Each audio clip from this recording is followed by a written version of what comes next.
Un jeune frère m'a posé la question qui le tourmente. Je vais vous faire écouter son audio. Que dit tonton, bonsoir. En fait, il n'y a rien de grave quoi. Comme moi, je viens d'arriver en Allemagne, vous voyez. Bon, quand je suis venu à la police, moi j'ai donné âge mineur là-bas. Bon, ils sont partis faire un test maintenant, vous voyez. Donc je suis parti, ils m'ont dit que je ne suis pas mineur. Ils m'ont donné âge majeur. L'âge que moi ils m'ont donné, c'est parce que moi j'ai dit là-bas.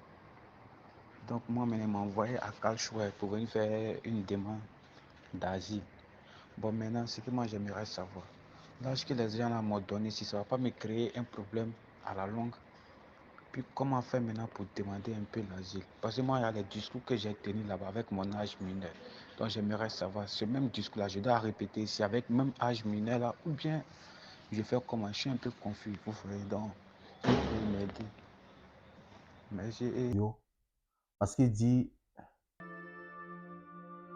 il est entré en Allemagne, il a posé son problème au niveau du service d'immigration en disant qu'il était mineur. Mais malheureusement, la technologie étant trop avancée aujourd'hui dans ces pays industrialisés, on lui a fait des tests de sang et on a découvert qu'il était majeur. Il avait donc déjà fait une déclaration au niveau du service d'immigration et il est en procédure d'asile. Mais la vérité est en face de lui parce que la technologie en avance sur son mensonge. Il ne sait quoi faire. Continuer dans son mensonge ou sinon arrêter et dire la vérité. Le gars est bloqué. Moi, je ne sais pas quoi lui dire. Véritablement, parce que c'est très compliqué. C'est une affaire mensonge contre technologie. Toi, qu'est-ce que tu peux proposer à ton jeune frère qui se retrouve bloqué aujourd'hui dans une procédure d'asile qui certainement sera compliquée car il a menti. Et là maintenant, le mensonge le rattrape face à la technologie.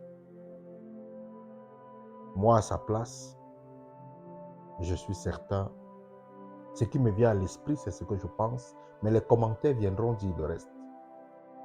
La technologie est vraie, elle existe, man. Mais c'est les humains qui gèrent aussi la technologie. Aucune science ne prouve que tu es né là-bas. Surtout que on utilise la stratégie de nez vert. En Afrique, il y a encore les nez verts. Mon grand-père est né vert. Ce qui veut dire que si tu es né dans un village qui est né vert, je te donne la stratégie de défense. Ça, si j'étais à ta place, voilà ce que j'utiliserais. Puisqu'on utilise le nez vert dans une stratégie et dans une certaine politique, je dirais que je suis né vert. Car ça existe en Afrique. Et toi, tu connais que tu es né vert. Car si tu es né vert, cela veut dire que tu es aussi allé à l'école vert. Mais si leur technologie prouve que toi, tu n'es pas né vert, remercie la technologie qui a prouvé ça, parce que ça va t'ouvrir les yeux.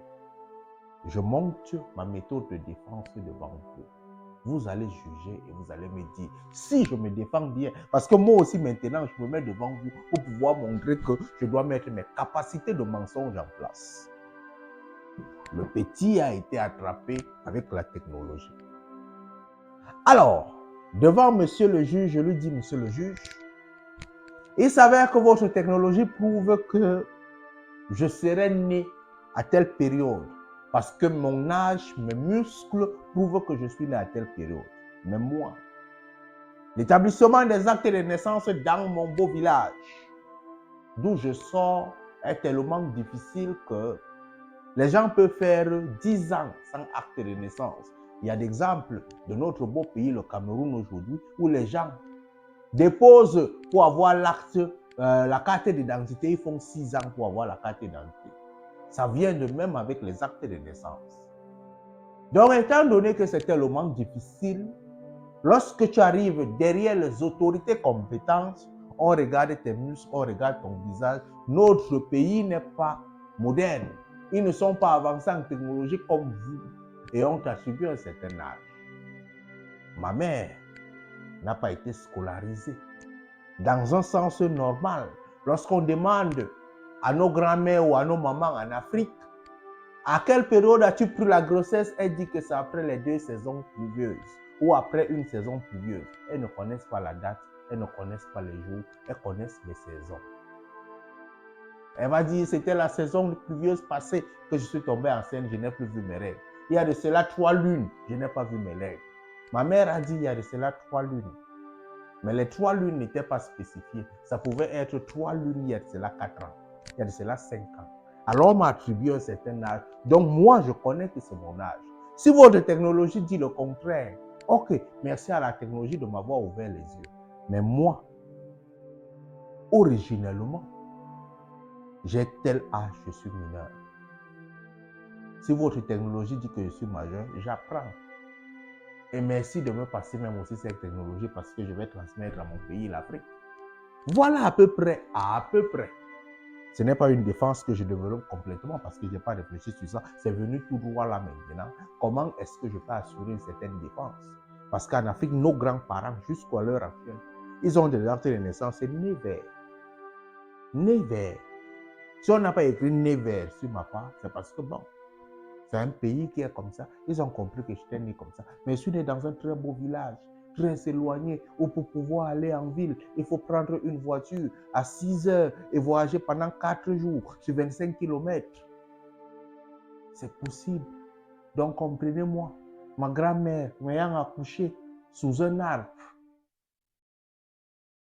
ma mère m'ayant accouché sous un arbre, avec l'assistance de ma grand-mère, j'ai grandi dans ce village pendant longtemps, avec l'espoir un jour de quitter le village et d'aller en ville, le jour qu'un oncle aura besoin de moi pour commencer l'école. Frérot, ce type de défense est très difficile, mais moi je vais encore t'ajouter, le mensonge a les courtes jambes.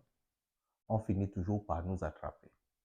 Mais lorsqu'on a commencé à mentir face au service d'immigration, par stratégie, je conseille à quelqu'un de continuer à mentir jusqu'à atteindre le cap du silence. Et lorsque tu atteins le cap du silence et que tu veux revenir sur ton mensonge, reviens sur ton mensonge stratégiquement. Ce qui veut dire que tu peux écrire une lettre en disant que je ne m'étais pas rendu compte de ce que j'écrivais. Et je me repens de ce que j'ai écrit. Il faut te répandre. Mais là où tu te retrouves là, seuls les spécialistes de l'immigration vont pouvoir te conseiller. Les nous autres qui n'avons pas eu véritablement ce type de problème, on ne peut que spéculer. Utilise ton cerveau, vois ce que ta compétence te dit, vois ce que ton cerveau te dit et fais le bon choix. Le choix ne viendra pas de moi. Allume ton cerveau, mon frère.